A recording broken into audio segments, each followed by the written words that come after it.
सक्षम, आधिकारिक तौर पर पुष्टि। किसने रची साजिश, कौन बना शिकार, किसने किया जुर्म, कौन बना कातिल, किसने लूटी अस्मत, कौन बना हैवान,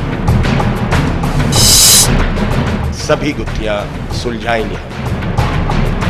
देखिए तहकीकात, सोमवार से शनिवार रात 10:30 बजे सिर्फ चैनल 1 न्यूज पर। मकसदे वजूदे कायनात। हजरत इब्राहिम अलैहिस्सलाम को आग में डाल दिया गया, लेकिन वो आग इब्राहिम अलैहिस्सलाम को जला नहीं सकी। मिटा दो अपनी हस्ती को गर कुछ मर्तबा चाहो, कि दाना खाक में मिलकर गुले गुलजार होता है। किसी आवाज को नहीं सुन रहे? कौन सी आवाज? किसी बच्चे की आवाज। जी हाँ, कुरान पाक सदियों से हमारी रहनुमाई कर रहा है।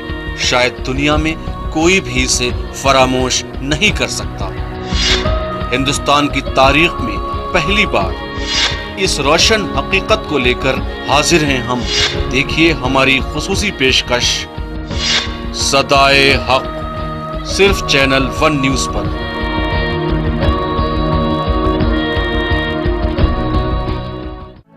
नारी पर हो अब कोई घात, नहीं करेंगे हम बर्दाश्त। बहुत हुई सिसकी और हिचकी, अब टूटी है उसकी चुप्पी, बुलंद हुई उसकी आवाज।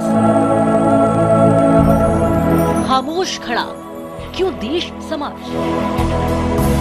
बेखौफ कहो तुम हक की बात। चैनल 1 है तुम्हारे साथ। चैनल 1 न्यूज महिलाओं पर होने वाले किसी भी तरह के अत्याचार की निंदा करता है और हर समय ऐसे अपराध के खिलाफ आपकी बुलंद आवाज के साथ है। तालीम, रोजगार, तरबियत, तहजीब, सियासत और सकाफत। हम दिखाते हैं सारे मनाजिर। हमारी खास पेशकश, मंजरनामा, पीर ता सनीचर दोपहर 12 बजे सिर्फ चैनल 1 न्यूज पर।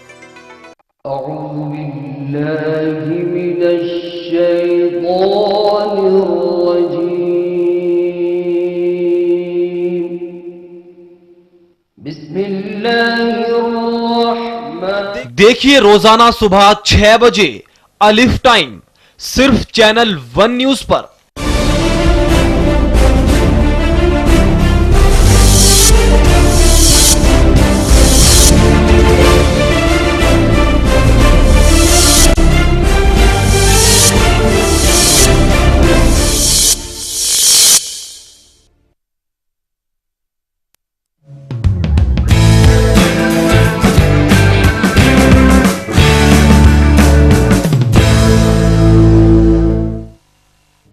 नमस्कार, आप देख रहे हैं न्यूज़ लाइन और मैं हूं यूसुफ अंसारी। पाकिस्तान में कुछ भी ठीक नहीं है, तभी तो आज संकट में आ गया है पाकिस्तान। पाकिस्तान के सुप्रीम कोर्ट ने प्रधानमंत्री राजा परवेज अशरफ को गिरफ्तार करने का आदेश देकर मुल्क की राजनीति में संकट गहरा दिया है। न्यूज़ लाइन में आज हम इसी पर चर्चा करेंगे, आखिर पाकिस्तान में क्यों है संकट और क्या हो सकता है इस संकट का समाधान।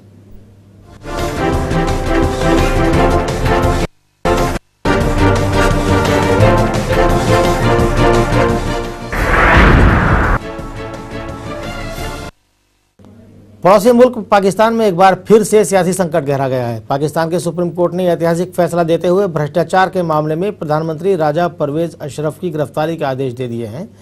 राजा परवेज अशरफ पर रेंटल पावर प्रोजेक्ट में करोड़ों रुपए के घोटाले के आरोप हैं।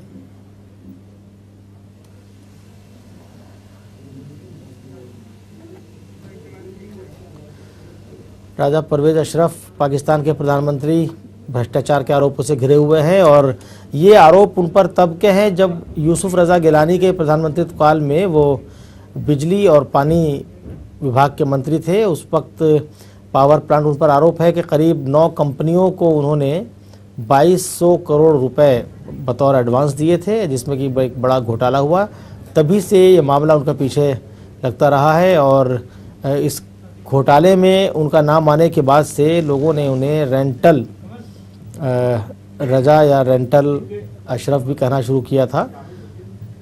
अब देख सकते हैं कि किस तरह से आज सुप्रीम कोर्ट ने कड़ा सख्त कदम उठाते हुए आदेश दिया है वहाँ के जवाबदेही आयोग को, राष्ट्रीय जवाबदेही आयोग को, कि वो राजा परवेज अशरफ और उनके अलावा 15 अधिकारियों को गिरफ्तार करे जिन्होंने देश की पूंजी को बड़ी कंपनियों के हवाले कर दिया, बड़ा पैसा उसमें कमाया।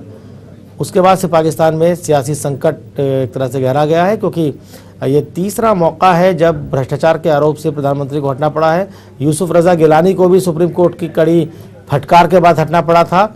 उसके बाद नाम आया था मखदूम शहाबुद्दीन का कि उनको प्रधानमंत्री बनाया जाएगा, लेकिन उन पर भी भ्रष्टाचार के आरोप थे और पाकिस्तान के नार्को डिपार्टमेंट ने उनके खिलाफ वारंट जारी किया था, इसलिए वो प्रधानमंत्री बनते बनते रह गए थे। उसके बाद राजा परवेज अशरफ को प्रधानमंत्री बनाया गया।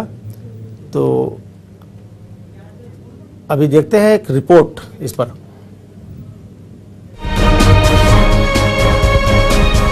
पाकिस्तान में सियासी उठापटक कोई नई बात नहीं है। साथ ही पाकिस्तान में प्रधानमंत्री को लेकर विवाद और भ्रष्टाचार के आरोप भी पाकिस्तान की सियासत का काला हिस्सा है। पाकिस्तानी सुप्रीम कोर्ट की तरफ से दिए गए सुप्रीम फैसले से पाकिस्तान में सियासी संकट पैदा हो गया है। सुप्रीम कोर्ट ने पाक पीएम राजा परवेज अशरफ पर भ्रष्टाचार के मामले में गिरफ्तारी के आदेश देकर सियासत को गरमा दिया। रेंटल पावर प्रोजेक्ट में परवेज अशरफ पर सैकड़ों करोड़ रुपए के घोटाले के आरोप हैं। सुप्रीम कोर्ट ने पाकिस्तान प्रधानमंत्री 16 लोगों की गिरफ्तारी के आदेश भी दिए हैं। रेंटल पावर प्रोजेक्ट में मुख्य आरोपी होने के चलते परवेज अशरफ का नाम राजा रेंटल भी पड़ गया है। अब आपको बताते हैं कि आखिरकार रेंटल पावर प्रोजेक्ट का पूरा मामला क्या है, जिसके चलते राजा परवेज अशरफ को गिरफ्तार किया जाएगा। राजा परवेज अशरफ पर रेंटल पावर प्रोजेक्ट में करोड़ों रुपए के भ्रष्टाचार के आरोप हैं। जिस वक्त पाक पीएम पर करप्शन के आरोप लगे थे, उस वक्त परवेज अशरफ पानी और बिजली मंत्री थे। इस दरमियान राजा परवेज अशरफ ने 9 कंपनियों को 2200 करोड़ रुपए से ज्यादा एडवांस दिए थे। पाक पीएम पर आरोप है कि बिजली की कमी दूर करने के लिए जो पावर प्लांट ठेके पर दिए गए थे वो लगे ही नहीं या फिर बहुत देर से लगाए गए। 2006 से 2008 के बीच ये ठेके 9 कंपनियों को दिए गए थे। जिस वक्त एलओसी पर भारत और पाकिस्तान के बीच तनाव का माहौल बना हुआ है और कई बार तो ऐसा लगता है कि कहीं पाकिस्तान के साथ एक और जंग न हो जाए, उस वक्त पाक पीएम की गिरफ्तारी के आदेश से भारत पर भी असर पड़ता दिख रहा है।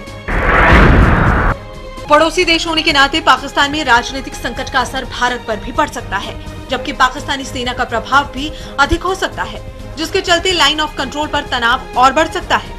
इसके साथ ही पाकिस्तान के साथ शांति वार्ता भी खटाई में पड़ सकती है।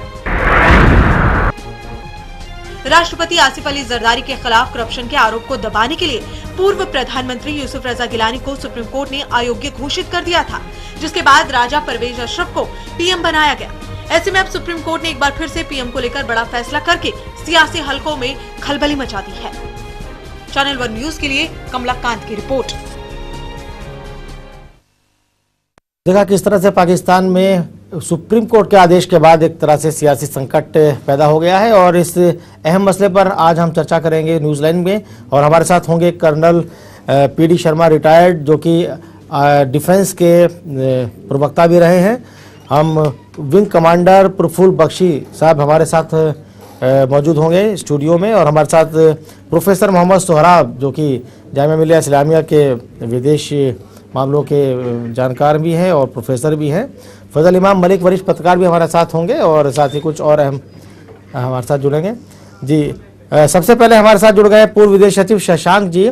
शशांक जी, जिस तरह से पाकिस्तान में आज सुप्रीम कोर्ट ने आदेश दिया है प्रधानमंत्री की गिरफ्तारी का, उसके बाद किस तरह का राजनीतिक संकट पाकिस्तान में गहरा हो गया है, जरा इस पर रोशनी डालेंगे। इस समय फिलहाल 2 बातें जो हुई हैं साथ ही साथ जी, इनसे पाकिस्तान में काफी स्थिति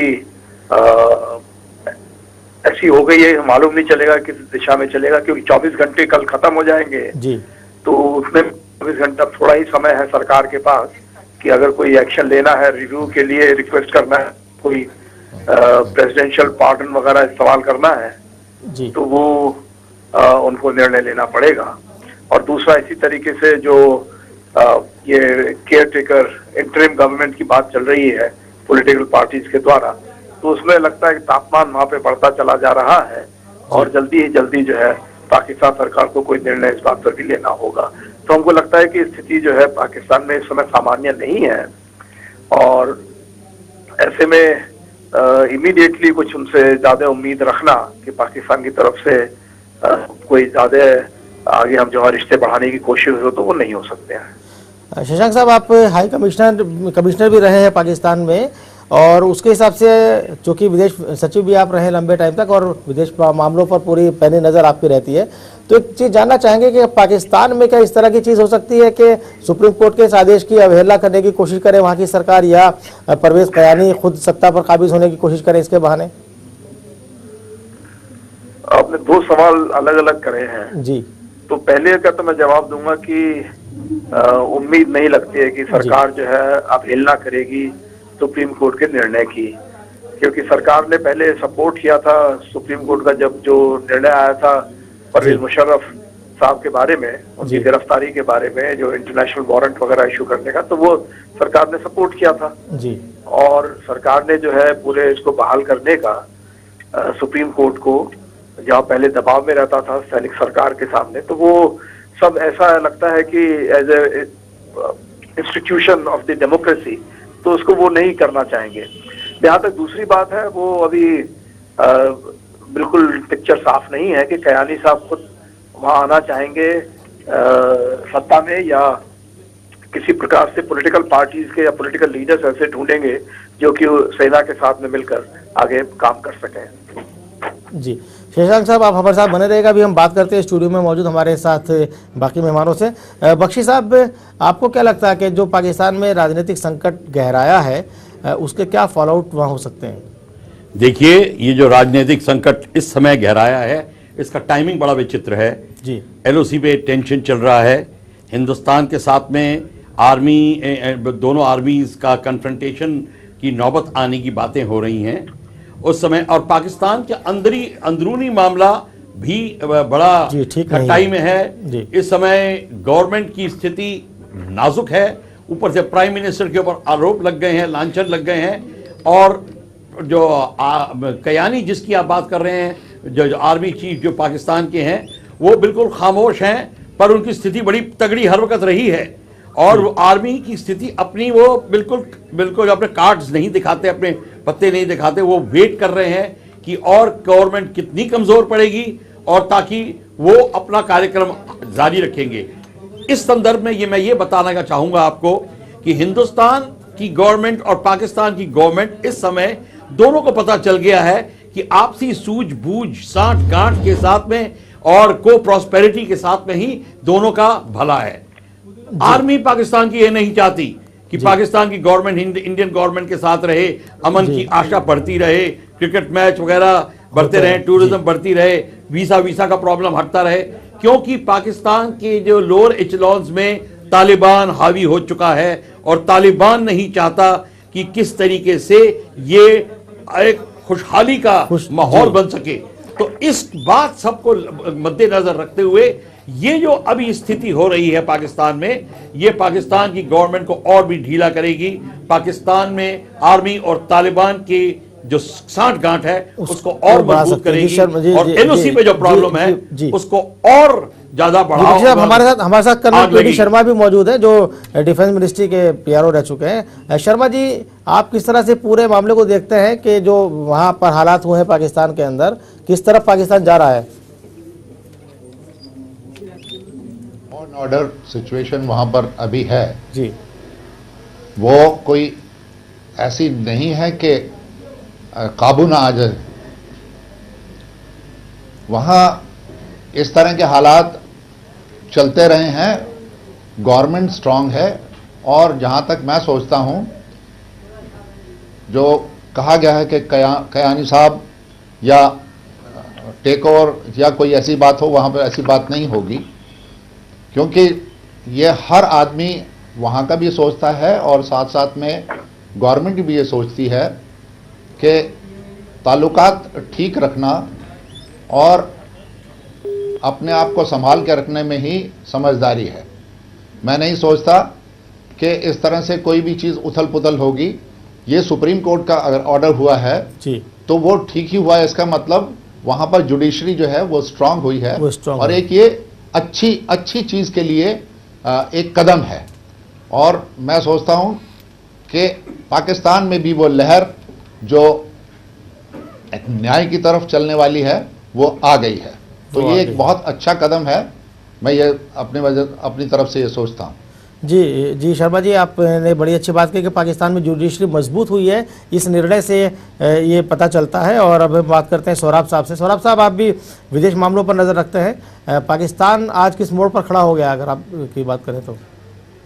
पाकिस्तान में इस वक्त क्राइसिस है, बहरान है, इस बात से इनकार नहीं किया जा सकता है। लेकिन जो उसके अपने इंस्टीट्यूशंस हैं बहुत ही मजबूत हैं। जुडिशरी हो, आर्मी हो, ब्यूरोक्रेसी हो, पाकिस्तानी जो नेशनलिज्म है वो बहुत ही मजबूत है। और यही चीज़ें किसी आज मॉडर्न नेशन स्टेट को मजबूत करके और ज़िंदा रखने में यही सब चीज़ें कारगर साबित होती हैं। तो वो मजबूत है।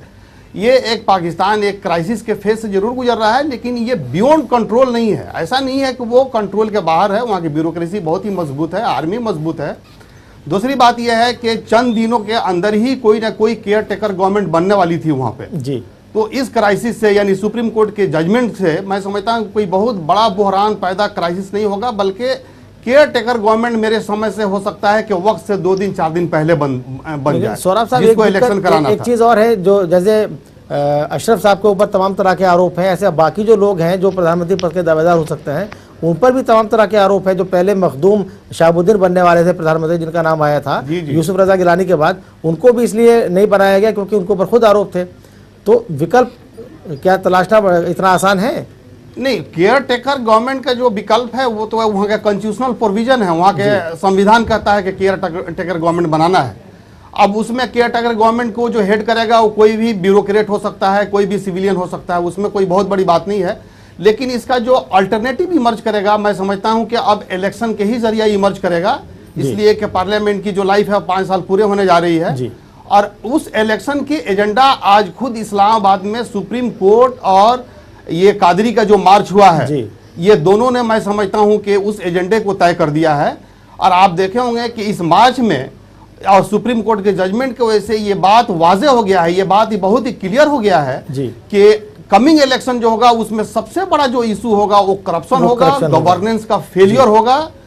और पाकिस्तान के अंदर के जितने भी सिचुएशन है, हालात हैं, सेक्टरियन किलिंग्स हैं, एक्सट्रीमिज्म है, वही सब इशू होंगे जो इस मार्च ने उस एजेंडा को तय कर दिया है।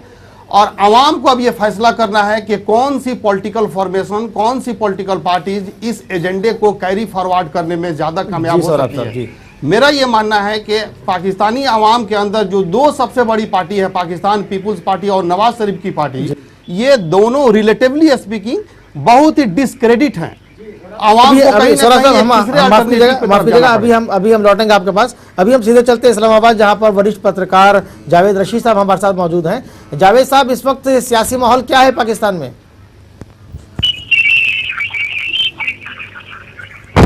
जावेद साहब चैनल 1 में आपका स्वागत है, खैर मकदम है।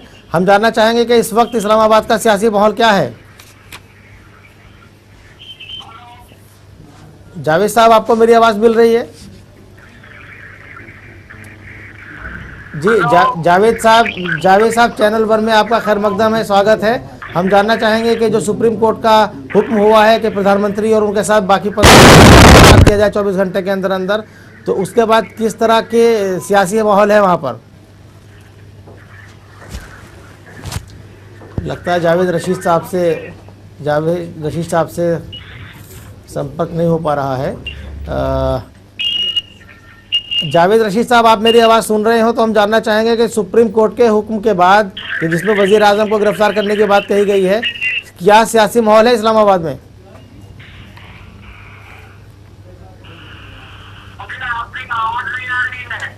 जी जावेद साहब, हम आपसे दोबारा संपर्क करेंगे, शायद उन तक हमारी आवाज़ नहीं पहुंच पा रही है। अभी हम चलते हैं सीधे शशांक जी के पास। शशांक जी, जैसा कि अभी सौरभ साहब बता रहे थे कि जो कादरी साहब का वहाँ पर एक मार्च चल रहा है और लोग इकट्ठा हुआ है, सरकार बदलने को लेकर के डिमांड हो रही है, और सुप्रीम कोर्ट का जो फैसला आया है, तो दोनों में क्या तालमेल हो सकता है? और दूसरी बात कि जो मार्च है इसका कितना बड़ा रोल है इस सियासी संकट को पैदा करने में या पाकिस्तान की राजनीति में? शशांक साहब,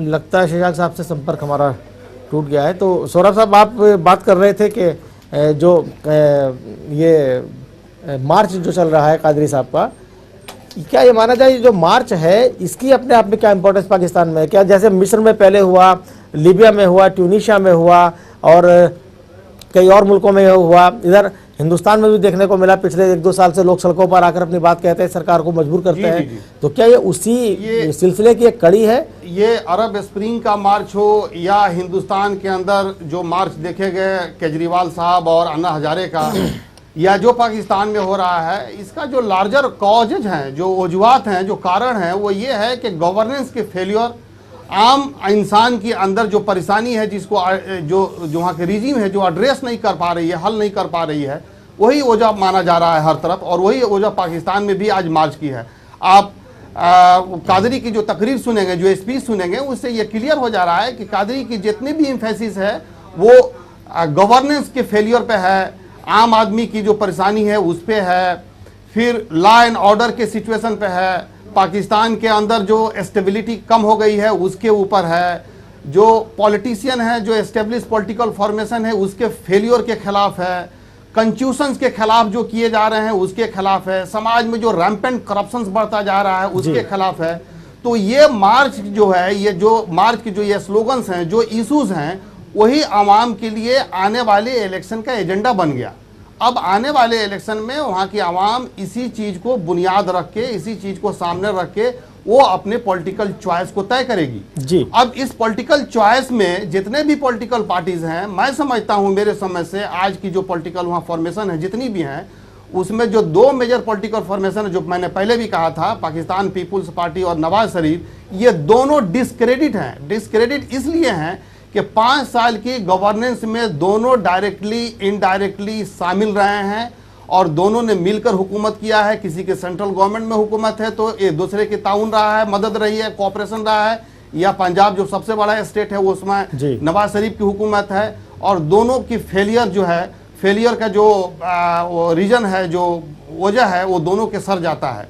दूसरी बात यह है कि खासकर पीपुल्स पार्टी की जो लीडरशिप है वो बहुत डिस्क्रेडिट है आज के दौर में।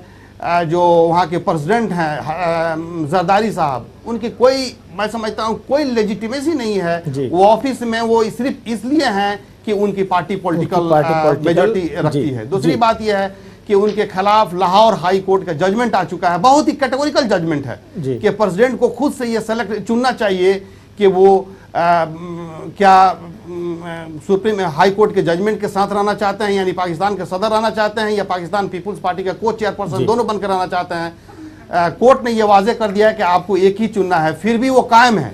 इसका मतलब यह हुआ कि कहीं ना कहीं जुडिशरी के वर्डिक्ट का वायलेशन है, कहीं ना कहीं जुडिशरी के जजमेंट के खिलाफ वो कायम है, और इस वजह से आवाम के अंदर उनकी जो इमेजेस हैं उनके बहुत ही खराब हुई है। काफी गुस्सा है जी। हम चलते हैं अभी एक बात जी बख्शी साहब, मैं ये बताना की कोशिश कर रहा हूँ कि ये जब सब कुछ देखकर हमें लग रहा है और बिल्कुल आभास हो रहा है कि पाकिस्तान का जो डेमोक्रेटाइजेशन है वो और तगड़ा होता जा रहा है जी। अब पाकिस्तान में डेमोक्रेटिक इंस्टीट्यूशंस चाहे लो लेवल पे हो चाहे हाई लेवल पे हो, बड़ा तूल पकड़ रही हैं, एक मोमेंटम गेन कर रही हैं। इससे हिंदुस्तान को एक फायदा जरूर होगा कि हमारे पास बगल में एक स्ट्रॉन्ग डेमोक्रेसी है जिसमें डेमोक्रेटिक वैल्यूज हैं, तो हमारे को अमन और चैन की जो हम स्थिति में आना चाहते हैं आने में आसानी होगी। पर एक बात हमें और ध्यान देना पड़ेगा, अब जो तालिबान एलिमेंट है जो आर्मी के लोअर एचेलॉन में है वो ज्यादा हरकत भी शुरू करेगा इन डेमोक्रेटिक इंस्टीट्यूशंस के खिलाफ, जुडिशरी के खिलाफ, और ये जो कादरी साहब की मार्च इत्यादि ये सारी की सारी जो एक्टिविटीज हैं, संस्थाएं हैं, ये अपने आप में एक दबाव में जरूर आएंगी। पर खुशी की बात यह है कि पाकिस्तान बहुत टाइम के बाद इतने डेमोक्रेटिक इंस्टीट्यूशंस इंस्टीट्यूशनलाइज बन रहा है एक डेमोक्रेटिक फोर्स की तरफ बढ़ रहा है और हम सोचते हैं कि अगर अगला इलेक्शन आता है तो पाकिस्तान की गवर्नमेंट और भी स्ट्रॉन्ग स्थिति में आएगी। जी हमारे साथ फजल इमाम मलिक भी हैं, वरिष्ठ पत्रकार, चलते हैं उनके पास भी और जानते हैं कि वो इस पाकिस्तान में गहराए हुए सियासी संकट को किस नज़र से देखते हैं। तो फजल इमाम साहब, आप किस नज़र से इसको देखते हैं और क्या उम्मीद करते हैं आगे भारत पर इसका क्या असर पड़ेगा? यूसुफ साहब, मैं तमाम लोगों की बात सुन रहा था बहुत देर से। तमाम लोगों ने इस बात के लिए बहुत अच्छी बात कही है कि वहाँ लोकतंत्र की बहाली पाकिस्तान में हो रही है और पिछले 4-5 सालों में आपने देखा होगा कि वहाँ एक चुनी हुई हुकूमत बनी। लेकिन दिक्कत यह है कि पाकिस्तान को लेकर एक बात आम है कि वो 3 A के भरोसे चलती है, अल्लाह, अमेरिका और आर्मी। और ये आर्मी कब वहाँ किस तरह से हस्तक्षेप कर ले कोई कहा नहीं जा सकता, क्योंकि आर्मी का एक बहुत बड़ा दखल वहाँ की हुकूमतों पर अब तक रहा है। इस हुकूमत पर भी कहीं ना कहीं वो असरअंदाज है। इसलिए एक अच्छी बात यह है कि हम लोकतंत्र की तरफ बढ़ते हुए उसे देख रहे हैं, लेकिन ये लोकतंत्र कब तक रहता है, ये सवाल बहुत बड़ा है पाकिस्तान को लेके, क्योंकि जो हालात बन रहे हैं वो धीरे धीरे फिर आर्मी की तरफ बढ़ते हुए मुझे दिखाई दे रहे हैं। वो हालात बहुत अच्छे नहीं। ठीक है कि कई सारी संस्थाएं हैं जो मजबूत हुई हैं, सुप्रीम कोर्ट का रोल बहुत अच्छा रहा वहाँ, कम से कम कुछ हाल के कुछ फैसलों ने वहाँ बहुत अहम रोल अदा किया है। और ख़ास के आप देखें कि ये जो कादरी साहब वाली जो अभी पूरा मार्च चल रहा है, ये मार्च वहाँ कुछ नहीं है। पिछले मुशर्रफ साहब के रिजिम में भी नवाज शरीफ के मार्च में इससे ज़्यादा लोग इकट्ठा हुए थे और उस मार्च ने इस लोकतंत्र की बुनियाद डाली थी। तो सवाल सबसे बड़ा है कि ये लोकतंत्र वहाँ कब तक कायम रहता है। ये पाकिस्तान को लेकर, चूँकि जैसा मैंने पहले कहा कि वो अल्लाह, आर्मी और अमेरिका पर मुनहसर है, तो ये लोकतंत्र वहाँ कब तक रहता है, ये भारत के लिए सबसे बड़ी बात है हमारे लिए। जी बहुत सही बात आपने कही फजल साहब के। देखने वाली बात ये होगी कि लोकतंत्र कब तक वहाँ रहता है, बहाल रहता है और मजबूत हो रहा तो अगली बात है। अब एक बार फिर चलते हैं कर्नल PD शर्मा जी के पास। शर्मा जी, जो पाकिस्तान में इस वक्त जो उथल पुथल चली, आपने सुना बख्शी साहब ने क्या कहा, शशांक जी की बात भी आपने सुनी। तो हमारे अगर दो तरफा रिलेशन के हिसाब से देखें तो सब ये बात मानते हैं कि अगर पाकिस्तान के अंदर लोकतंत्र की जड़ें मजबूत होती हैं तो वो भारत के लिए भी फ़ायदेमंद है और हमारे लिए इसलिए भी फ़ायदेमंद है कि तमाम ताल्लुकात डिपेंड करेंगे एक मजबूत सरकार से। तो इस मोड़ पे जहाँ पाकिस्तान आज खड़ा है, वहाँ से आप क्या देखते हैं पाकिस्तान की दिशा, कि वो क्या लोकतंत्र मजबूती की तरफ जाएगा या फिर से आर्मी हुकूमत की तरफ जाएगा? देखिए, पाकिस्तान की बात जब तक पाकिस्तान जिंदा है उसमें आर्मी का इंटरफेरेंस रहेगा ही रहेगा और आर्मी की बदौलत ही वह पाकिस्तान खड़ा रहेगा।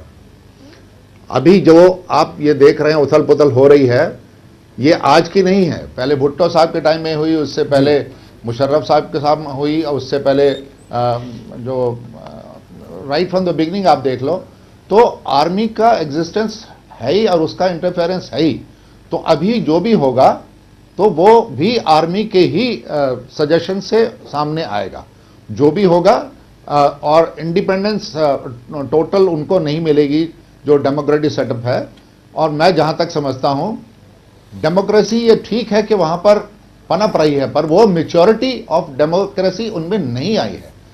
मैं नहीं मानता कि उसमें इस चीज को लेकर के मैच्योरिटी आई हो कि हम किस तरह से डेमोक्रेटिक बन जाएंगे और उसमें हर एक का जो है हिस्सा होगा। वहां करप्शन हमसे भी ज्यादा करप्शन है। जहां तक ये देखिए, जितने भी प्राइम मिनिस्टर हैं वो उनके ऊपर कोई ना कोई तहमत लगी हुई है।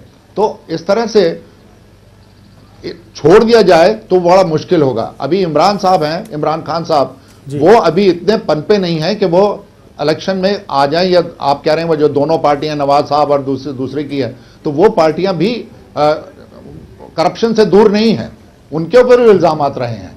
तो ये सब जगह इनको मालूम है कि चारों तरफ जहां भी हाथ लगाओगे वहां पर आपको जो है करप्शन का मुद्दा मिलेगा और करप्शन का ही आदमी मिलेगा। एक इमरान खान ऐसा है इस समय ऐसा जिसके ऊपर कोई इस समय करप्शन का चार्ज नहीं है, परंतु उसकी पार्टी कहां तक ले जाएगी अगर इलेक्शन होते हैं तो वो भी कयानी साहब की ही, मेरा जहां तक ख्याल है कि उन्हीं की बदौलत हो पाएंगे। अदरवाइज ये अभी जो है इंटरिम जो भी गवर्नमेंट बनेगी, जैसे भी बनती है, जो सरकार बनाती है पाकिस्तान की, तो वो कहना इतना आसान नहीं होगा। परंतु मेरा ये कहना जरूर है कि जब तक पाकिस्तान है, मिलिट्री इंटरफेरेंस उसमें रहेगा ही रहेगा।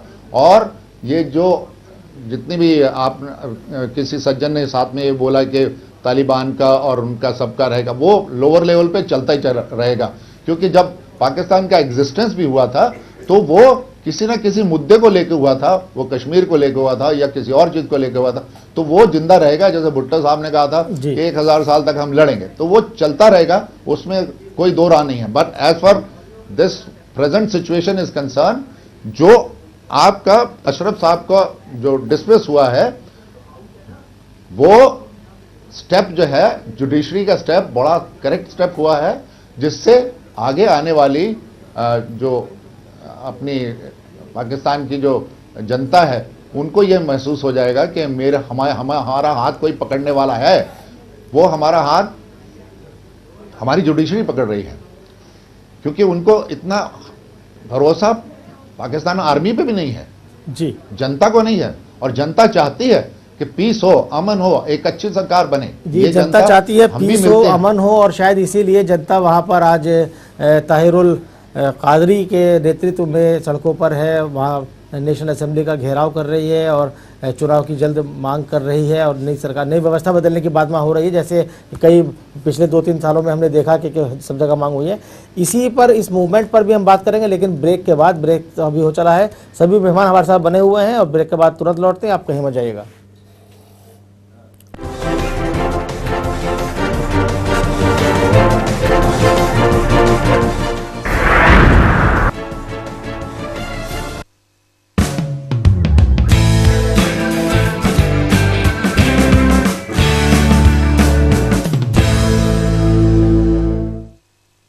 PACL इंडिया लिमिटेड पेश करते हैं Pearls residency Mohali, Pearls city Mohali, Pearls royal garden Sehore, Pearls gateway Madurai, Pearls township Bathinda, Pearls Riviera Cochin, Pearls gateway tower Noida और Pearls corporate and W mall new Delhi.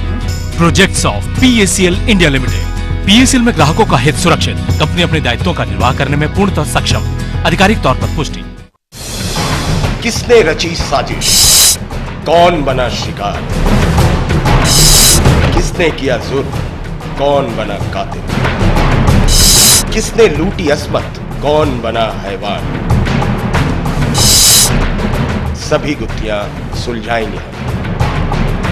देखिए तहकीकात, सोमवार से शनिवार रात 10:30 बजे सिर्फ चैनल 1 न्यूज पर।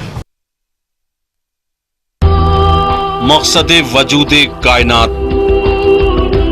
हजरत इब्राहिम अलैहिस्सलाम को आग में डाल दिया गया, लेकिन वो आग इब्राहिम अलैहिस्सलाम को जला नहीं सकी। मिटा दो अपनी हस्ती को गर कुछ मर्तबा चाहो, कि दाना खाक में मिलकर गुले गुलजार होता है। किसी आवाज को नहीं सुन रहे? कौन सी आवाज? किसी बच्चे की आवाज। जी हाँ, कुरान पाक सदियों से हमारी रहनुमाई कर रहा है। शायद दुनिया में कोई भी इसे फरामोश नहीं कर सकता। हिंदुस्तान की तारीख में पहली बार इस रोशन हकीकत को लेकर हाजिर हैं हम। देखिए हमारी खुसूसी पेशकश सदाए हक, सिर्फ चैनल 1 न्यूज पर।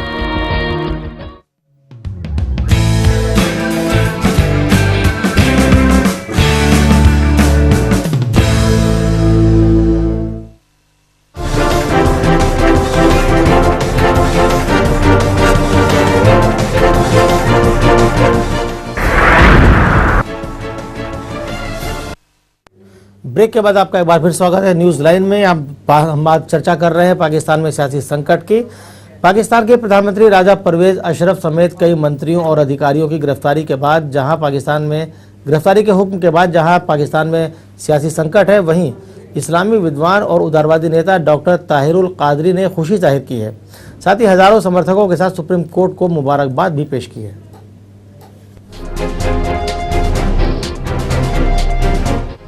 संकट में है पाकिस्तान, क्योंकि एक तरफ पाकिस्तान के प्रधानमंत्री कभी भी गिरफ्तार हो सकते हैं, तो दूसरी तरफ उदारवादी नेता ताहिरुल कादरी संसद भंग करने के लिए करीब 1 लाख समर्थकों के साथ सड़कों पर उतर आए हैं। कादरी ने सोमवार को इस्लामाबाद से लाहौर के लिए रैली निकाली और लोगों से देश बचाइए, सरकार नहीं नारे के साथ लोगों से रैली में जुड़ने की अपील की। संसद के बाहर जमा अपने समर्थकों को संबोधित करते हुए कादरी ने पाकिस्तान सरकार पर जमकर हमला किया। पाकिस्तान में कुछ महीने में चुनाव होने वाले हैं और कादरी की मांग है कि पाकिस्तान के प्रधानमंत्री अभी इस्तीफा दें और वहां की संसद को भंग किया जाए। कादरी चाहते हैं कि चुनाव आयोग का पुनर्गठन हो और कौन चुनाव लड़ सकता है ये फिर से तय हो। पाकिस्तान सरकार कादरी की मांगों को असंवैधानिक बता रही है। ऐसे में पीएम की गिरफ्तारी के आदेश से कादरी को काफी राहत मिली होगी। ताहिरुल कादरी को भारी जन समर्थन भी मिल रहा है, जिसका सबूत सड़कों पर दिख रहे लोग हैं। चलिए आपको बताते हैं कि कौन है ताहिरुल कादरी। तहरीक मिनहाज उल कुरान नामक संगठन चलाने वाले कादरी पिछले महीने ही कनाडा से पाकिस्तान लौटे हैं। कादरी ने कनाडा में करीब 7 साल वक्त बिताया। कादरी अपने आंदोलन की 2 वजह बताते हैं। पहली, भ्रष्ट सरकार से छुटकारा और दूसरी, ईमानदार लोगों की चुनाव सुधारों की मांग। कादरी चुनाव आयोग को भी भंग करने की मांग कर रहे हैं। पाकिस्तान में 4 महीने के भीतर चुनाव होने हैं। ऐसे में कादरी का सरकार के खिलाफ सियासी एजेंडा भी माना जा रहा है। लेकिन जिस तरह से लाखों की तादाद में लोग कादरी के साथ जुड़ रहे हैं, उससे तो एक बात साफ है कि पाकिस्तान सत्ता परिवर्तन की तरफ अग्रसर है। Kamlakant, channel 1 news.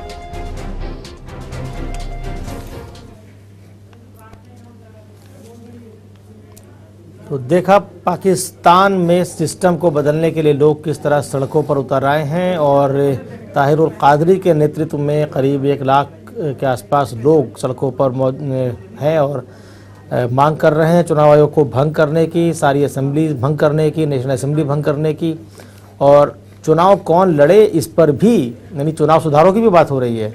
फजल इमाम साहब, आपसे चलते हैं और जानना चाहें क्या ये आंदोलन ठीक उस तरह का आंदोलन नहीं है जैसे 2 साल से हमारे यहाँ भी चल रहा था, अन्ना हजारे, बाबा रामदेव, अरविंद केजरीवाल, और अब ये आंदोलन जो हुआ हाल ही में हुआ बिना किसी नेतृत्व के, तो क्या कहें कि जो दुनिया भर में बदलाव की एक जनता जाग रही है, उस बयार में पाकिस्तान भी अब चपेट में आ गया है।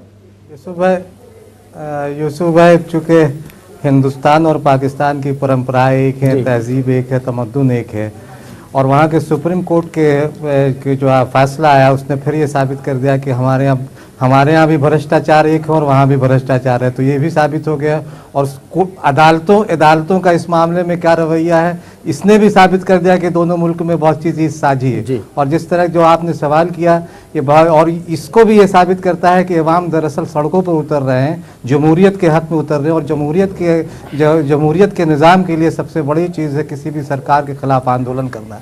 पिछले 1-1.5-2 सालों में हम लोगों ने अपने यहाँ देखा, जिसका जिक्र आपने किया, चाहे वो अन्ना आंदोलन हो, केजरीवाल जी का हो, रामदेव का हो, या पिछले महीने जिस तरह से सड़कों पर लोग इस गैंगरेप के बाद उतरे, सड़कों पर ये लोग भी उतरे हैं, और वो उसी चीज़ को आप देखिए कि उसी चीज़ की मांग कर रहे हैं जो यहाँ मांग की जाती रही है, कानून या चुनाव में सुधार की मांग, और बेहतर और ईमानदार लोगों को संसद या पार्लियामेंट या वहाँ की नेशनल असेंबली में भेजने की मांग। तो ये जो साझी विरासत हमारी है ये कई तरह से सामने नज़र आ रही है। इस साझी विरासत को वहाँ के लोग भी चाह रहे हैं और हम लोग भी उसी चीज़ को चाह रहे हैं। तो ये एक बड़ी चीज़ है जमहूरियत के लिए पाकिस्तान में, अगर ये मुस्तहकम होता है वहाँ पाकिस्तानी सेना का वहाँ की दखल अंदाजी कम होती है तो ये हमारे लिए बहुत अच्छी बात होगी और वहाँ के अवाम के लिए तो अच्छी बात होगी ही। जी फजल साहब, सौरभ साहब, कितना असर देखते हैं इस जो आंदोलन चल रहा है, ये सिस्टम को पाकिस्तान में बदल पाएगा या कोई उम्मीद सी कोई नई रोशनी दिखा रहा है? देखिए, अगर हम इस ट्रांजिशन को बहुत ही अगर हम ये सोचें कि बहुत ही कम वक्त में ये बहुत बड़ा रिजल्ट दे देगा तो मैं इससे इत्तेफाक नहीं करता जी। लेकिन ये जो आज इस्लामाबाद में हो रहा है या जो जुडिशरी का जो जजमेंट है या जो आवाम का रद्द अमल इस पे जो आ रहा है, ये मैं इसको ये कहूँगा कि this is a pressure from the below, यानी आवाम की तरफ से दबाव की वजह से ये तमाम चीज़ें हो रही हैं और आवाम जो है वो किसी न किसी तरह से उस तरह के ट्रांजिशन के हक में है, उस तरह के ट्रांजिशन की ख्वाब देख रही है, उस तरह से ट्रांजिशन के लिए मार्च कर रही है जिसमें इंसाफ मिले उसको।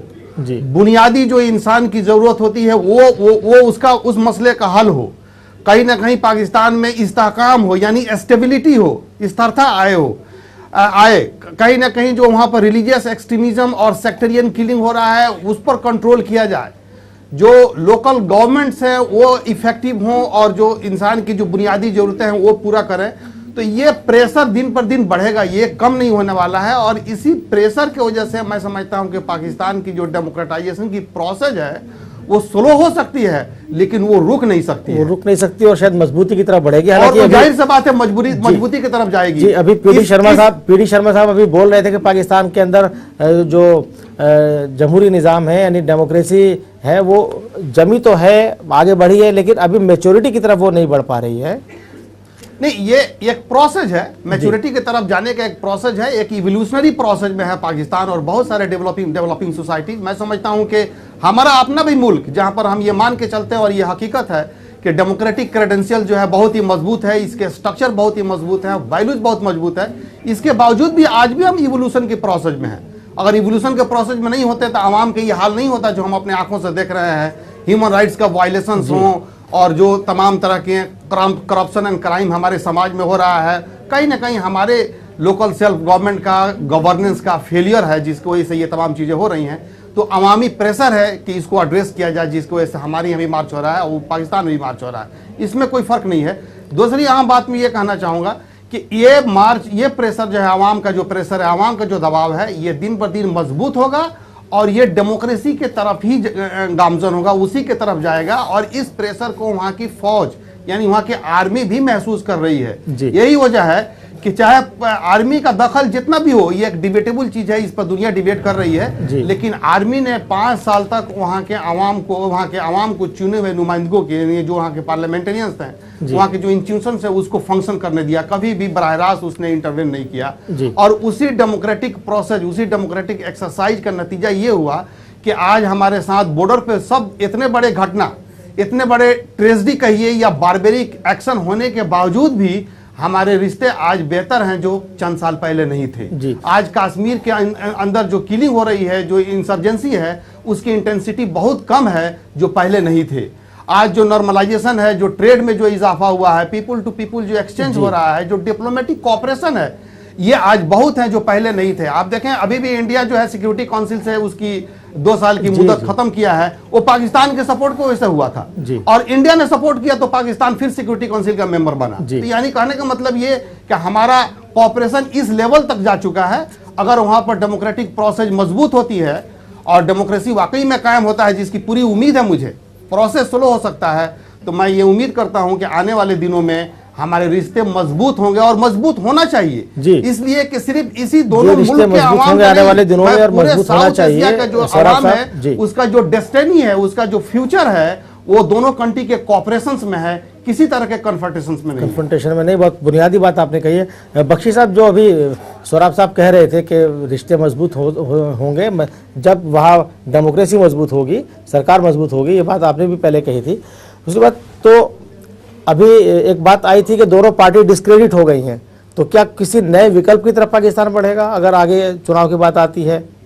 देखिए, ऐसा है कि ये तो आने वाले चुनाव भी बताएंगे कि जो इस इतने उथल पुथल के अंदर के इतने मंथन के बाद क्या चीज़ उभरती है बात। पर मैं आपको ये बता दूं, जो रिजल्ट उभरेगा उससे पाकिस्तान की आवाम खुश रहेगी, क्योंकि जब डेमोक्रेटाइजेशन की उथल पुथल बन रही है, मंथन बन रहा है, सागर का मंथन हो रहा है, तो ऑटोमेटिकली चीज अच्छी होगी।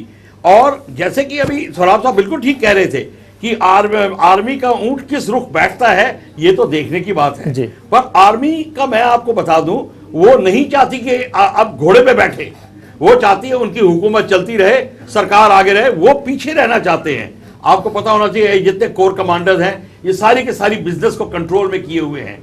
अगर वो सियासत में आ जाते हैं और घोड़े की लगाम पकड़ लेते हैं तो फिर एक्सपोज होने शुरू हो जाते हैं। तो वो तो चाहते हैं कि एक सरकार सॉलिड बनी रहे जो उनको फेवर करती रहे और उनका काम और सब कुछ चलता रहे। बेसिकली आर्मी ये चाहती है। तो आर्मी तो अपनी जगह है, वो तो रहेगी, उसको नहीं आप हिला सकते। पर एक बात ये है कि हिंदुस्तान का आवाम और पाकिस्तान का आवाम अब आपस में जो सोचने लगा है कि हमारे को ये जो फुसलाते थे तालिबान एलिमेंट, आर्मी के एलिमेंट, हमको भिड़ाने की कोशिश करते थे। कल जो परसों 6 दिन पहले की जो हादसा हुआ है, जो बॉडीज के डेड बॉडी के साथ में डेजिग्नेशन का हादसा हुआ है, मैं मानता हूं उस पर लोगों को असर पड़ा है। पर अब आप देखें कि लोगों की सहन शक्ति और सहनशीलता दोनों बढ़ती जा रही है। तो ये हमें एक और फायदा मिल रहा है और आगे के जो ट्रेड एंड को प्रॉस्पेरिटी और यूनाइटेड नेशंस में पाकिस्तान की स्थिति वो बढ़ेगी। और एक और बहुत अहम बात यह है कि दोनों कंट्रीज जो हैं एशिया में, south Asia, south east Asia में मिलके चलने की अब बात शुरू करेंगे। हमने कई लोगों से मिले हैं जो एशियन यूनियन की बात कर रहे हैं, उसकी बात हम भी करते हैं। एशियन यूनियन जैसी संस्था में पाकिस्तान बड़ा इंटरेस्ट दिखा रहा है। जी, तो आप सोच लीजिए कि ये सारा का सारा जो माहौल बन रहा है और अगला जो इलेक्शन है वो हमको बहुत चीजें दिखाने वाला है।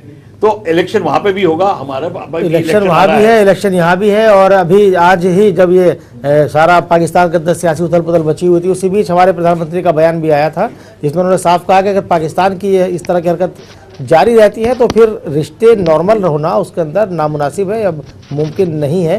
तो कहीं ना कहीं हमने कड़ा स्टैंड उठाया। जो बुजुर्गों को वीज़ा और स्पॉट देने की बात थी उस पर भी अभी रोक लगी है। तो कुछ ना कुछ कहीं ना कहीं कह सकते हैं कि जो एक पीस प्रोसेस चल रहा था उसको एक झटका तो लगा है पूरी हाल की घटनाओं से। पीस प्रोसेस को झटका जरूर लगा है, पर मैं ये बात बता दूं, हमने कल भी कई टेलीविजन में हम लोग ने ये बात करी है कि हमें इस बात से विचलित नहीं होना है कि ये झटका लगा है। हमें ये देखना है कि अगर इस समय हम पाकिस्तान की खिलाफत करते हैं और पाकिस्तान के साथ में लड़ाई की या युद्ध की बात शुरू करते हैं तो पाकिस्तान की जो आवाम है जो कि खुशहाली चाहती है उसको बहुत बड़ा झटका लगेगा, गवर्नमेंट को झटका लगेगा। उनका जो फॉरेन मिनिस्टर हैं वो मारे डर के कुछ और बोलते हैं, आर्मी के डर के मारे, पर बेसिकली वो खुद बोलना चाहती हैं कि जो हम अभी बोल रहे हैं। बेसिकली ये सारे के सारे यही चाहते हैं, खुशहाली की तरफ पाकिस्तान बढ़ना चाहता है, हिंदुस्तान का हाथ पकड़ना चाहता है और हमको इस बात से उनको सहमति देनी होगी और उनको सहारा देना होगा। जी, हम चलते शर्मा जी के पास। शर्मा जी, अभी बख्शी साहब ने कहा, सुना आपने कि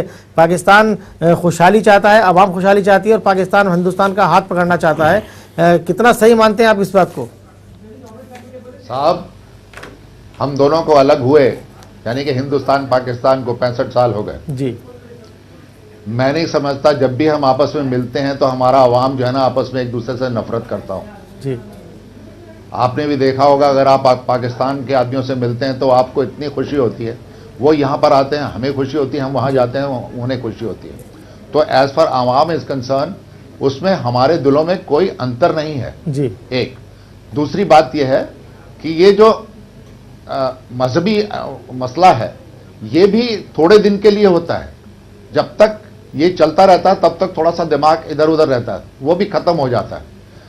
आगे जब ये पॉलिटिकल इशू आ जाते हैं, पॉलिटिकल इशू अभी जो बना है वो पॉलिटिकल इशू पाकिस्तान में, क्योंकि एक प्रॉपर कॉन्स्टिट्यूशन नहीं है, जो जैसा हमारा कॉन्स्टिट्यूशन है बड़ा तगड़ा कॉन्स्टिट्यूशन है, उनका कॉन्स्टिट्यूशन इतना तगड़ा नहीं है। परंतु वो भी चाह रहे हैं, जैसे बख्शी साहब ने भी कहा, वो भी चाह रहे हैं कि खुशहाली हो, हमारा जमहूरियत बने, हमारा लोकतंत्र बने और हम लोग आगे बढ़ें, हम एक दूसरे से हाथ मिलाएं। ये हम लोग मिडिल क्लास या आप ये कह लीजिए कि जो हमारा बीच का तकबा है, जो अब मैन टू मैन जो कहा जाता है, उसमें हमारी पक्की ये रजामंदी है। As far army is concern, army जो बख्शी साहब ने कहा कि वो पीछे रहना चाहती है, वो बिल्कुल ठीक बोला उन्होंने, वो पीछे रहना चाहती है और मैं कह रहा हूं कि वो कमांड करेगी, वो पीछे से ही कमांड करेगी।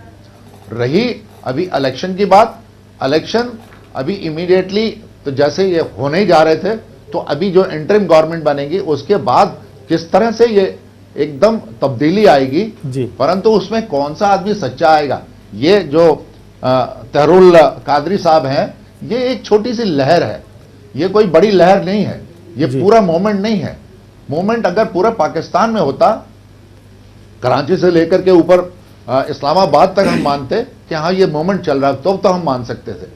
तो वो लहर नहीं है, जैसे हमारे जेपी साहब की लहर चली थी और सारा के सारा सत्ता पतल हो गई थी, सब कुछ उथल पुथल हो गया था, वो बात नहीं है। परंतु जो होगा वो इलेक्शन कमिश्नर के अंडर में ही होगा और यहाँ जो सुप्रीम कोर्ट या अभी जो जैसे मैंने कहा कि पाकिस्तान में आर्मी का दखल होगा ही होगा, तो वो दखल हर समय आप देखोगे कि किसी न किसी तरह ये जो अभी छन के जो चीज आएगी वो मैं समझता हूं कि एक अच्छी तरह से जो भी तस्वीर उभरेगी उस पर अभी हमें कुछ दिन इंतजार करना होगा, क्योंकि देखना होगा कि सुप्रीम कोर्ट के आदेश के बाद परवेज साहब इस्तीफा देते हैं या उनकी गिरफ्तारी कब होती है, वो सारी चीज़ अभी देखने होंगी, उसके बाद ही कोई तस्वीर बन पाएगी।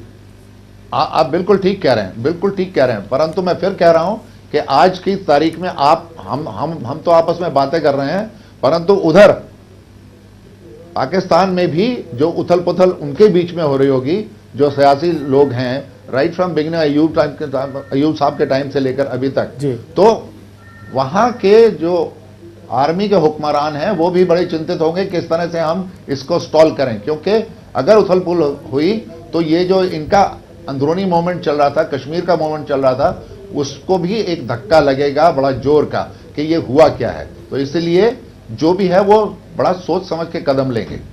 जी बख्शी साहब, जैसे कि अभी शर्मा जी ने कहा कि बहुत सोच समझ के कदम उठाएगा पाकिस्तान भी और वहाँ कियानी साहब भी, क्योंकि एक बड़ा संकट पाकिस्तान के सामने इस वक्त ये है कि सुप्रीम कोर्ट का ये आदेश देना कि प्रधानमंत्री को ही गिरफ्तार कर लिया जाए, और चूँकि वो करप्शन के आरोपी हैं। लेकिन जैसे पहले भी बात आई थी कि जरदारी साहब पर खुद आरोप हैं और उन पर भी लाहौर हाई कोर्ट ने आदेश दिया हुआ है कि वो एक पद रखें, लेकिन उस पर इम्प्लीमेंट नहीं हो पा रहा है। तो एक अजीब तरह की सिचुएशन तो है पाकिस्तान के साथ में। तो ये जो सिचुएशन वहाँ है, इसमें जितनी उथल पुथल रहेगी या अनस्टेबिलिटी रहेगी, उतना हमारा उस पर हमारे ऊपर क्या उसका असर पड़ेगा? देखिए, हमें एक बात ध्यान से रखनी चाहिए, कादरी साहब की मूवमेंट चल रही है, सुप्रीम कोर्ट की जो डिसीजन आ रही है और बाकी उथल पुथल हो रही है। कहीं चीज हद से अगर ज्यादा बढ़ जाएगी तो मैं अभी भी हम दोबारा कहते हैं कि हमें नहीं पता आर्मी का ऊंट किस करवट पर बैठता है। आर्मी बेसिक डायरेक्टली हुकूमत नहीं करना चाहती, पर कहीं वो इस बात के लिए बाध्य और जबर ना हो जाए कि उसको स्टेप इन नहीं करना पड़ेगा। मैं ये नहीं चाहता कि ऐसी स्थिति आए कि, पर अब ये भी देखा कि पाकिस्तान के अंदर अब लोगों के अंदर सहनशीलता बढ़ गई है। अब ये चीज सहने की बात, उनको भी अब डेमोक्रेसी का चस्का आने लगा है, तो वो अब इस बात को होने नहीं देंगे। उथल पुथल चढ़ेगी, और मेरे ख्याल से ये जो है दौर ये बीत जाएगा, हमें ज्यादा सीरियस बात नहीं नजर आएगी। जी बख्शी साहब, एक माफ कीजिएगा, मैं आपको बीच में रोक रहा हूँ, एक अहम खबर देनी है, क्योंकि अभी खबर आई है कि मेंढर में पाकिस्तान की तरफ से एक बार फिर सीज फायर का उल्लंघन हुआ है, और कल जब फ्लैग मीटिंग हुई थी उसके बाद से ये चौथा मामला है जब पाकिस्तान की तरफ से सीज फायर का उल्लंघन हो रहा है। तो ऐसे में कैसे इसे देखा जाए, अंदरूनी उथल पुथल है और सीज फायर हो रहा है, कि अपने अंदरूनी हालात की तरफ से ध्यान हटाने की कोशिश है पाकिस्तान की? देखिए, मैंने आपको अभी भी यही बोला था मैंने कि जो आर्मी की जो स्थिति है, आर्मी की जो सिचुएशन है, उसकी जो आइडेंटिटी है वो खट्टे में पड़ जाएगी अगर हिंदुस्तान और पाकिस्तान बिल्कुल खुशहाल हो जाएंगे, क्योंकि आर्मी की फिर अहमियत कम हो जाएगी। आर्मी नहीं चाहती, क्योंकि उसके पीछे इकोनॉमिक गेन्स की बात है, बड़ी बड़ी बिजनेसेस उनके हाथ में है। ये नहीं चाहते कि आर्मी अपने आप को बड़ा फौजी की तरह देखना चाहते हैं और बंदूक लेके चलना चाहते हैं, वो नहीं है। इसके पीछे बहुत बड़ा उनके पर्सनल बिजनेसेस चल रहे हैं, 11 कोर कमांडर्स के, उन सब की बात है। तो ये जो तालिबान के साथ मिलके और तालिबान के जो बशिंदे अभी बॉर्डर पे गए थे उनको उकसाया है और इस तरीके से करा, वो तो होता रहेगा, उल्लंघन होते रहेंगे। देखिए, अगर बॉर्डर के ऊपर फौजी उल्लंघन होते रहते हैं तो कोई फर्क नहीं पड़ेगा। 230 उल्लंघन हो चुके हैं और उससे पहले 33 हो चुके हैं, उल्लंघन की कोई बात नहीं है। अगर बात सिर्फ लड़ाई और बमबारी पे रहे तब ठीक है, वैसा दूसरा हादसा नहीं होना चाहिए जैसा कि अभी 2 सिपाहियों के साथ हुआ था, एक का सिर हलाक कर दिया गया था। वैसा अगर कुछ ना हो तो मेरे ख्याल से ये चीजें कोई असर नहीं करेंगी। लेकिन शर्मा जी, जो अभी बख्शी साहब ने हालांकि कहा कि उल्लंघन सीज फायर का होता रहता है और ये एक बड़ी कॉमन सी बात है, लेकिन उस तरह का हादसा नहीं होना चाहिए, ब्रुटैलिटी टाइप का, बर्बरता का, जैसा पहले अभी 6 दिन पहले हुआ।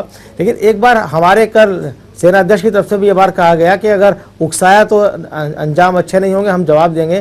प्रधानमंत्री ने भी कहा कि अगर इस तरह की हरकतें जारी रहेंगी तो रिश्तों पर असर पड़ेगा और रिश्ते सामान्य नहीं हो सकते हैं। उसके बावजूद पाकिस्तान की तरफ से सीज फायर का लगातार उल्लंघन, क्या वाकई उकसाने वाली कार्रवाई है ये? आप जरा हिस्ट्री को देखिए गौर से, उसके पन्नों को खोल के देखिए। 98 में भी इस तरह से हुआ जी। उसके बाद में अगस्त 2011 में भी कुपवारा में इसी तरह की हरकत हुई जी। 2 कमाऊ रेजिमेंट के जवान मार दिए गए थे और उनका सर काट दिया गया था, और अभी फिर से किया गया है जी। ये इस बार एस्केलेट हुआ क्योंकि मीडिया ने इसको सामने लाया, बहुत ज्यादा सामने लाया जी। पहले इस तरह से हुई, परंतु गवर्नमेंट ने इसको बड़ा टैकल किया। गवर्नमेंट नहीं चाहती कि लड़ाई हो। उसके 2-3 रीजन मैं आपको बता दूं। नंबर 1 तो यह है कि हम एलओसी पे बैठे हैं जी। 1947 से लेकर के अभी तक, जिस समय हमारा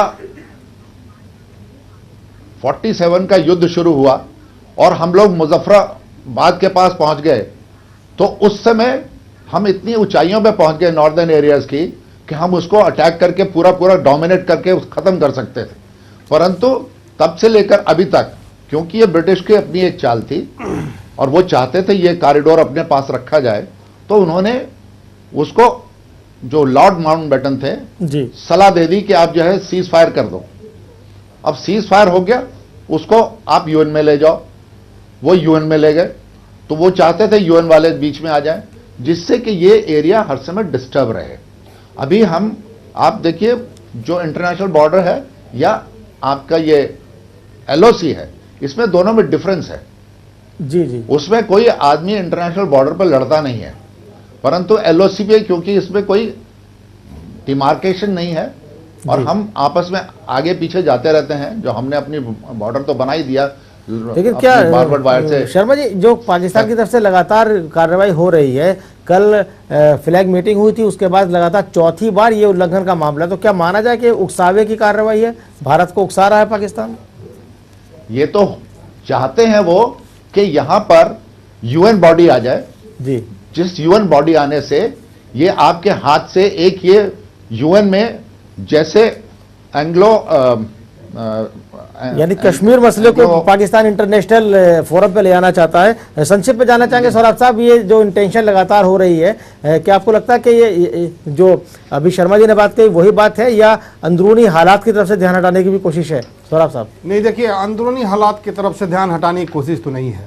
पाकिस्तान के अंदरूनी हालात बहुत सारे हैं, मैं नहीं समझता हूं कि उसे हटाने की कोशिश हो रही है। और पाकिस्तान की जो आर्मी और सिविलियन एस्टेब्लिशमेंट दोनों इस वक्त के हक में नहीं है, यानी पाकिस्तान के हक में नहीं है कि वहाँ किसी न किसी तरह के बड़े पैमाने पर डीस्टेबलाइजेशन हो, आर्मी का टेक ओवर हो, सिविलियन गवर्नमेंट परेशान हो। सिर्फ मामला अंदरूनी पाकिस्तान के अंदर का नहीं है, अफगानिस्तान की भी मामला को हम लोगों को ध्यान में रखना चाहिए कि अफगानिस्तान में बड़े पैमाने पर ट्रांजिशन होने जा रहा है। अगर किसी तरह का इस इलाके में अगर वार हो रहा है, लो लेवल का या हाई इंटेंसिटी का वार हो रहा है, या आर्मी टेक ओवर कर रही है इस्लामाबाद में, तो उसका बहुत बड़ा रिपरकशन जो होगा, इसका बहुत बड़ा संक्षेप में जानना चाहेंगे अफगानिस्तान के लिए होगा। इसलिए कि जो इंटरनेशनल कम्युनिटी है लेड बाय अमेरिका, जो अफगानिस्तान में इंटरवेन की है, आपसे भी संक्षेप में बारे में बात नहीं कर पाएगी। जो अभी बात कही शर्मा जी ने कि यूएन में ले जाना चाहता है पाकिस्तान पूरे मसले को, क्या उसकी कोशिश ये है जो बार बार सीज फायर का उल्लंघन हो रहा है? वो तो पहले से ही कर रहा था कि सीज फायर, और तो कह रहा है कि आप थर्ड पार्टी को लाइए, यूनाइटेड नेशंस को लाइए, मीडिएशन कराइए। वो ये चाहता है कि इसको इंटरनेशनलाइज कर दे। हालांकि ये तो बायलैटरल टॉक्स की बात है, तो उसको मल्टीलैटरल कराना चाहता है, उसको तो वर्ल्ड में ले जाना चाहता है। पर ये बेसिकली आर्मी का उसमें ज्यादा हाथ है जी। अब इस समय जो गवर्नमेंट है, गवर्नमेंट अपनी पॉलिसी के रिव्यू करने की कोशिश कर रही है, आर्मी ने उसका हाथ पकड़ा हुआ है, क्योंकि आर्मी नहीं चाहती कि कोई ऐसा स्टेप गवर्नमेंट उठाए कि मैंने जैसे पहले बोला था उसकी अहमियत कम हो जाए। एक तो ये बात है। दूसरी बात, सौरभ साहब ने बिल्कुल ठीक कहा कि जो अफगानिस्तान में अब जो नेटो फोर्सेज और अमेरिकन फोर्सेज खाली करने की कोशिश कर रही हैं, वहां पे बहुत बड़ा वैक्यूम क्रिएट होने वाला है और उसमें डायरेक्ट असर पड़ेगा। तो वो तो असर पड़ेगा, पर क्योंकि पाकिस्तान ने भी अपने तालिबान जो फोर्सेस थी, जो वहां से हटा के, अपने वेस्टर्न बॉर्डर से हटा के अपने ईस्टर्न बॉर्डर पे, यानी कि हमारे सामने लाया है, ताकि ये इस बात को टूल देता रहे कि बॉर्डर उल्लंघन होता रहे, बात बढ़ती रहे और बमबारी चलती रहे और फौज की अहमियत बनी रहे और देश वाले बेसिकली आर्मी अपना स्टेटस कायम रखना चाहती है। बख्शी साहब बहुत बहुत शुक्रिया। बख्शी साहब बहुत बहुत शुक्रिया, आपने बहुत अच्छी बात की कि आर्मी अपना वजूद के साथ साथ अपनी अहमियत को कायम रखना चाहती है। शर्मा जी का भी कहना यही था और आप न्यूज़ लाइन में हमारे साथ लगातार 1 घंटे बने रहे। शर्मा जी आपका बहुत बहुत शुक्रिया, बख्शी जी आपका भी शुक्रिया, फजल इमाम मलिक साहब आपका भी शुक्रिया और सौरभ साहब आपका भी बहुत बहुत शुक्रिया। न्यूज़ लाइन में फिलहाल इतना ही। कल फिर हाजिर होंगे किसी अहम मुद्दे और कुछ खास मेहमानों के साथ। तब तक के लिए मुझे यानी यूसुफ अंसारी को दीजिए इजाज़त। नमस्कार।